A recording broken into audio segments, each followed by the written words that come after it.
কিছুক্ষণ আগে আপনার সঙ্গে সংযুক্ত হওয়ার মিনিট 15 আগে BNP chairman Tarique Rahman Feni pilot school মাঠের যে জনসভাস্থল সেখানে এসে উপস্থিত হয়েছেন। এখন তিনি উপস্থিত জনতার উদ্দেশ্যে বক্তব্য রাখছেন। প্রথমেই কিন্তু বক্তব্য শুরু করেছেন তারেক রহমান, বলেছেন যে এটি আমার মামা বাড়ি। অতএব এখানে যারা উপস্থিত জনতা তাদেরকে সেভাবে সম্বোধন করে তিনি আসলে ওনার বক্তব্য শুরু করেছেন।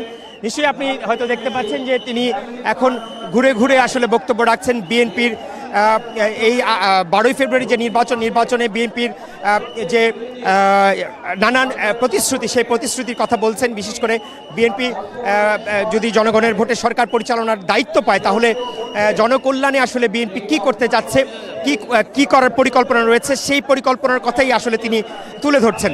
এখানে 2 দফা আসলে আমি যদি এখানকার উপস্থিতি আপনাকে বলতে চাই, 2 দফা যে ব্যারিকেড ছিল সেই ব্যারিকেড কিন্তু ভেঙে জনতা একেবারে মঞ্চের কাছাকাছি চলে এসছে। এই কারণে এখানে আসলে আইন শৃঙ্খলা রক্ষাকারী বাহিনী যারা রয়েছেন ওনাদেরকেও আসলে এই পরিস্থিতি সামলাতে বেগ পেতে হচ্ছে। একেবারে বলা যায় যে মানে দীর্ঘ 2 দশকের পর তারেক রহমান এই ফেনীতে এসছেন। সেই কারণে যে উচ্ছ্বাস উদ্দীপনা পুরো শহর জুড়ে, সেই উৎসাহ উদ্দীপনার জোয়ার কিন্তু এই মাঠে এসে পড়েছে এবং এই উৎসাহ উদ্দীপনা কোনোভাবেই আসলে এখানকার আইন শৃঙ্খলা রক্ষাকারী বাহিনী নিয়ন্ত্রণে রাখতে পারছেন না। আমি যেটি বলছিলাম যে 2 দফা যে ব্যারিকেড রয়েছে সেই ব্যারিকেড ভেঙে একেবারে মঞ্চের সামনে উৎসুক জনতা, এখানকার উপস্থিত মানুষ তারা চলে এসছেন।